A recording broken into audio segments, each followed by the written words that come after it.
तो नमस्कार भाइयों, क्या खेसारी लाल यादव भी जा रहे हैं बागेश्वर धाम सरकार बाबा जी से मिलने? क्या बागेश्वर धाम सरकार बाबा जी के यहाँ पे पर्चा निकला है खेसारी लाल यादव का?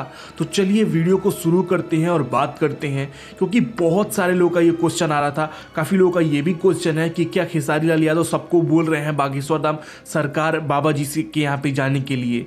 हम आप सबको बता दें, जो रिपोर्ट हमारे सामने आई जिसको सुन के आप सब बहुत ही ज़्यादा शौक में आओगे। हम आपको बता दें कि खेसारी लाल यादव का मानते तो हैं, बागेश्वर धाम बाबा जी को बहुत ही दिल से मानते हैं, लेकिन अभी इनका ना ही कोई पर्चा निकला है और ना ही ये अभी जा रहे हैं। दरअसल इनकी तैयारी कहीं और की है, कहीं और इनकी पूजा है, लेकिन वहाँ पे जाने का अभी कोई अपडेट नहीं है। अब आप सब मुझे कमेंट बॉक्स में ये बताइए, क्या खेसारी लाल यादव को वहाँ पे जाना चाहिए और क्या खेसारी लाल यादव आपके फेवरेट स्टार हैं? कमेंट बॉक्स में बताइए। तो अगले वीडियो मिलेंगे। जय हिंद, जय भारत।